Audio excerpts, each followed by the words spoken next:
I often have the opportunity to give classes on the subject of karma, which always leads to the subject of reincarnation.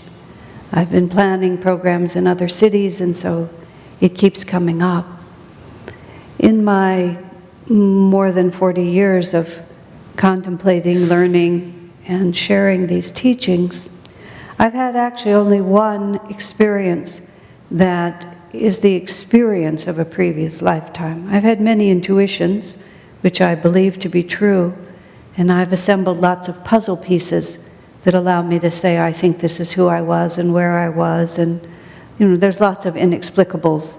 When I went to Greece, when David and I went to Greece together on our honeymoon, in fact, and we went up to the hilltop above Athens, it was really hard to get me off that hill. It's just a ruin now, but I could feel this incredible happiness from having been up there. And even as we were walking down, I kept going off the trail and just lingering a little longer.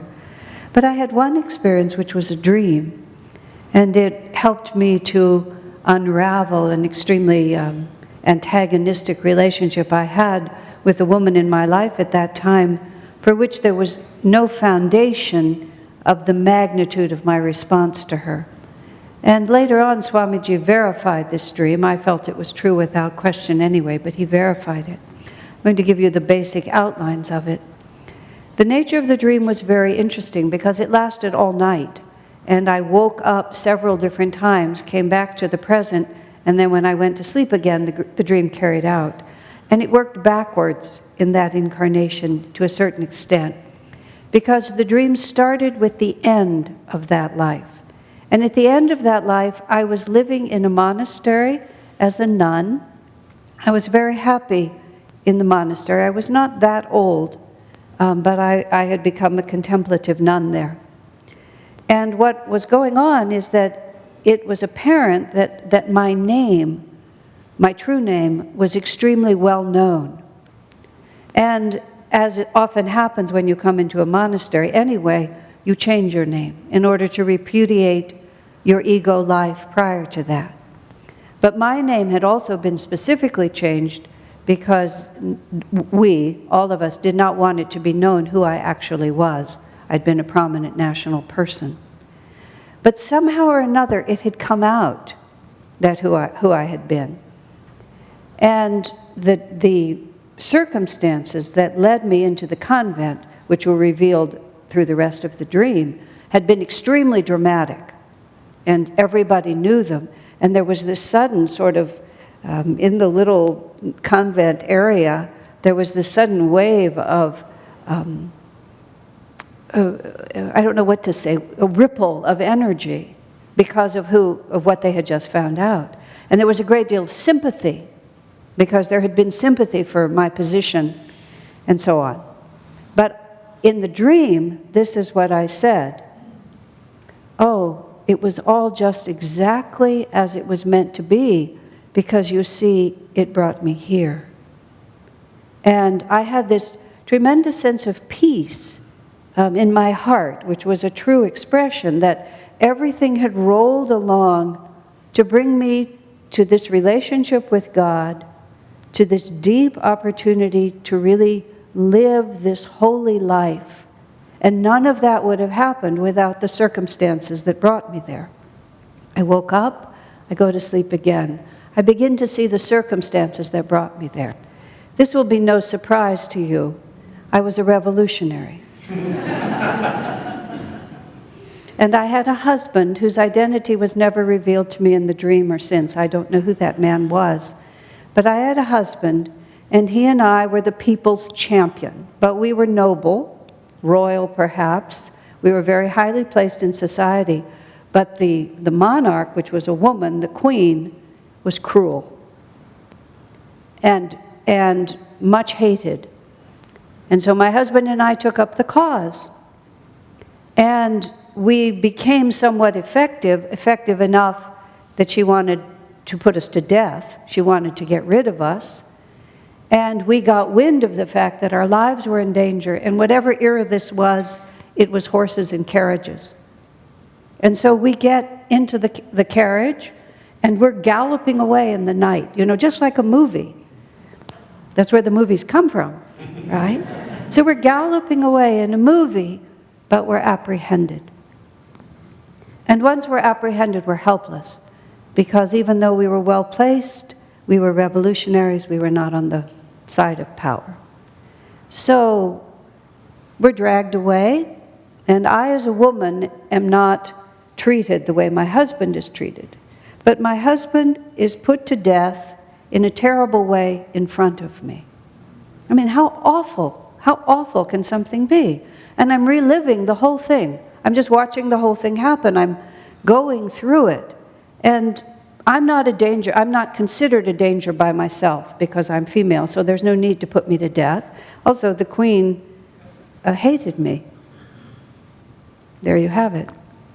I hated her equally.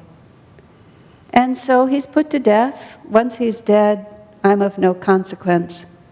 So I go off and enter the monastery. I mean, I can feel it even as I tell this. I haven't told this whole story very often. I rarely tell people the details. So what happens to me when I wake up? Of course, it's the queen with whom I'm having so much trouble living in the idyllic reality of Ananda village. I'm still living with this woman who, I have to tell you, just because it's only fair, when she got wind of this, I did not tell her, I only told Swami, but somehow she got wind of it. So she trotted off to some past life reader. And it will be no surprise to discover that I did horrible things to her, too. We had been rivals, and I had poisoned her, just maimed her, and I believe I did.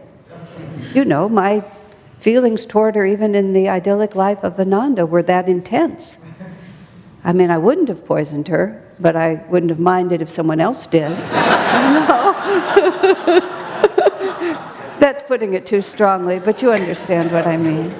I could feel it in me.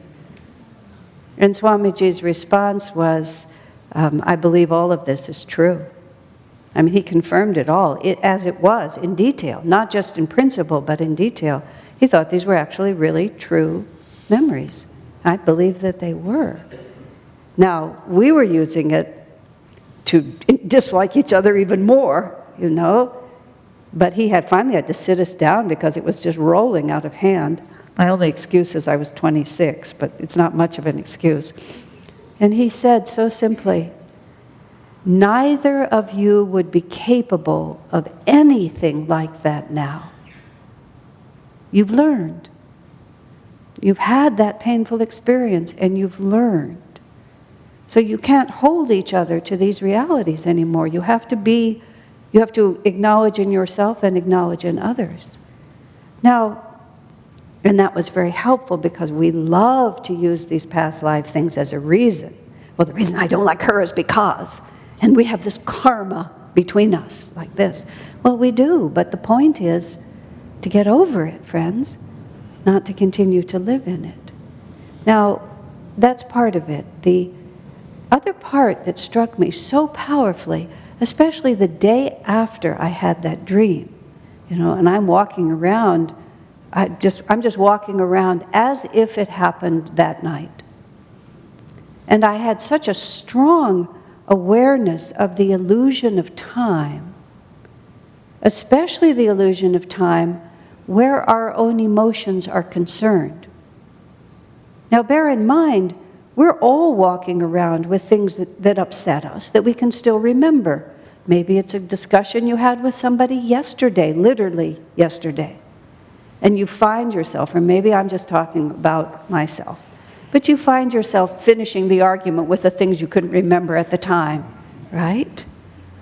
Or I was sharing with you not too long ago, recently, that I realized I didn't want a particular situation to end harmoniously. I wanted to have the opportunity to say my piece. I wanted to say what I wanted to say, even though it's gone. If it was last year, or in your childhood, or 700 centuries ago, once it's done, it's done. But it isn't done because it registers in our chakras, and it becomes the vibration of who we are. And we just walk around with this anger, disappointment, fear, pain, whatever it might be. Now, I want to bring this together in this way. I was born into very fortunate circumstances in this life, good family, comfortable life. I have nothing to complain about. I didn't even know bad things happen to children. Just never crossed my mind, although in retrospect I think there was something very wrong with the family of one of my very good friends. Only much later, when I became an adult, did I think about this. My family, nobody drank. There was never any alcohol in the house. It was completely straight up. When I went to college and met a man whose mother was an alcoholic and he had all these incredibly awful stories to tell, I was totally shocked. Such a thing had never crossed my mind. And yet, I was born with this intense anxiety about life. I don't mean an anxiety in my heart. I was a perfectly cheerful little kid. But I had this just drive to find a way out of here, out of it, out of the ordinary, endlessly meaningless world that I was looking at. I've shared with you all when I was 10, standing at the big picture window, watching the man right over there mow his lawn, and just thinking, please, Lord, this can't be it. I wasn't praying. I didn't say, please, Lord, because I didn't know about God. But it was just like, this can't be it. I'm not just going to get older and older and end up like that. My personal nightmare was the station wagon with the wood sides, with the dog in the back, and 3 or 4 kids, and me just driving them around. Even though I wanted to marry and have children, the picture, that was the epitome to me, that I was just going to get old and I was never going to become wise. And I realized slowly as I got older that my determination was much greater than most people's, and it manifested in an odd way. I was actually willing to change myself to make things better. Everybody wanted things better. They wanted this person to be in love with them and that award to come to them and this success and all of that. But especially for my 1 year in college, I discovered that people were very eager to tell me what they weren't getting and what they wanted, but were very reluctant to actually take themselves in hand to make it happen. And I realized I was willing to let go of desires that I couldn't have. I was willing to work on my own nature insofar as I could understand how. In other words, somewhere in all of that, I began to understand that the key to this was not outside myself, but inside myself. Now, I knew nothing about reincarnation, and I certainly had never dreamed of being galloping in a horse and being arrested by a cruel queen. None of that was all far in the future. But when I saw Swami Kriyananda, like that, just instantly, I don't know why, but this man, he had broken free of what I didn't even know, but he had broken free. And I just wanted that freedom. I wanted it more than anything. Just never looked back. Now, when I was with Swamiji once, we were driving in a car, and I remember saying to him, "Sir, I had such a desperate desire for another reality." I couldn't have put it in those words. I wanted to be happy was the only word I could think of.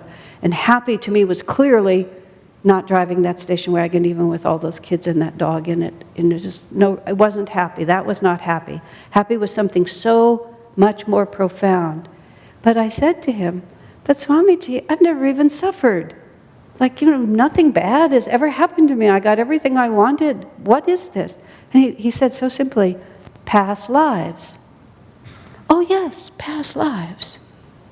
Now, I was reflecting on this morning, because many of you I know, because in the position that I am in, often people confide in me. So many of you I know have had very difficult experiences of various kinds. Sudden losses, death of loved ones, a very difficult childhood, just many different things people have had happen to them. But collectively, it's not so bad, is it? You know, we're not living in a concentration camp or a torture chamber or anything like that.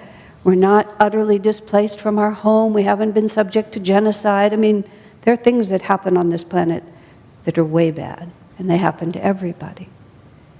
But when I started reflecting about that dream I had, I realized that bad things happen every once in a while, and that's enough. We just have to lose it in a big way every once in a while. Maybe it's only for a couple of years of one incarnation. Maybe it's one big moment. Maybe it's the end of life. It's the inexorable advent of death, even death at the end of a happy life. But still somehow it all breaks. And maybe it breaks in a way that is so stunningly terrible that it takes us many incarnations to recover. But slowly, very slowly, we are pushed. And we are pushed to see that God has a very, very different plan for us. And we go through this terrible middle ground, and I think this is why it takes us so many incarnations. And there I was, and that life was about as bad as I can imagine. That's like way out there with the kind of losses that you can think about, that being in the life I just told you about. But even then, something in me, the way I could only put it, Master used to put it this way. Master would sometimes push people to the breaking point to see which way they would break. Swamiji tells that story in just a very light way when he and Norman were digging a swimming pool out in the desert for Master, and they were hot, and they were hungry, and they were tired, and there were all these mounds of sand, and Master had them take a 2x4 and kind of push the sand down till it was level. And Swamiji writes in the book, he said, I don't know if I can explain to you how hard that was to do. And he said, and Master just had them level one more mound of sand, and just one more mound of sand, and then one more mound of sand. And Norman, who was a big, strong man, was beginning to mutter under his breath, why is he making us do this? We've been working all morning, lunch is ready, you know, why it's like this? And Swamiji finally said that he finally caught what was happening. And he stood up and he started laughing. And Master just smiled and said, I was playing with you. Now go and have your lunch. But God pushes us, and sometimes it's not such a joke. He pushes us way past the breaking point, because He wants to see which way will we break. Will we break into anger and resentment, and if they hadn't done this to me, then this wouldn't have happened? And God knows we all carry it. Because I have to say honestly, when I met that queen again in this brand new form, I did not like her. I was very, very anxious for her to disappear. I had very little capacity to see her in her own context. Right? My sympathy, my heart, wasn't big enough. It still wanted revenge. And as long as it still wants revenge, as long as it wants its part, as long as it doesn't want it to end harmonious, I want to say my piece. Then we get to do it again, and again, and again, and again. That's why my lovely friend, who eventually we did become very good friends, are very good friends, that's why she was able to go and find out how horrible I had been. Because we just get to play ping pong. We just get to play ping pong endlessly. That's very, very, very difficult to accept. I mean, this is why this church is so small, relatively speaking. That's why only a very small handful of people really take self-realization as seriously as we take it. But in the end, you see, it is the only choice. And it's the only choice because it's the law of life. We were made for bliss. We were made to be one with the Spirit. We were made to be in harmony with all there is. We were made to take the blessings we have and to share them. And every difficulty that we encounter, no matter how unfair it may appear, when our consciousness begins to expand and we begin to see it from God's point of view, we always see that God was just loving us in this. There's this beautiful poem called The Hound of Heaven, which Master actually recited, and it's so beautiful. And it talks about this man he's always frightened because he's always being pursued by what he perceives to be the hound of heaven. And it chases him everywhere. And then finally the shadowed hand begins to come to him. And then he realizes that it's God's gentle, loving hand waiting to pull him into the light. And so if we define ourselves as we are not, as in opposition to the world, that things that happen we like and we don't like, that this pleases me and this doesn't, and I want this and I don't want that, and other people must conform to my desires. Even desires like, well, when Swami passed away a year ago, when he went off into the infinite, he was 86, almost 87. He certainly had given us every possible warning. His poor body, he couldn't move, he couldn't walk without help. And still, you just wanted one more year. And I said to myself and to others afterwards, look, Trilanga Swami, Master tells us, lived 300 years. Babaji lives forever. If Swamiji could have been one or the other of those, that would have been nice. But lacking that, death is inevitable. But we may think, but yes, it was my child that died, or my wife, or my husband, or my aged mother, whatever it might be. Why does this have to happen? But it's because God has so much more to offer us. And just like little kids, like the child who never wants to go to kindergarten, I'll just stay home with you, Mommy. One girl in our community many years ago, she's now grown, she was very enamored of the Virgin Mary, and she read about the shepherds in Fatima and Bernadette of Lourdes. They were such simple people, and they had visions of the Virgin Mary. So she just told her mother she didn't want to go to school anymore. She wanted to become a sheep herder, because sheep herders were the people most likely to have visions of God. And she didn't need to read or anything. She already knew how to count the sheep. That was enough. That was her chosen profession. But we don't know.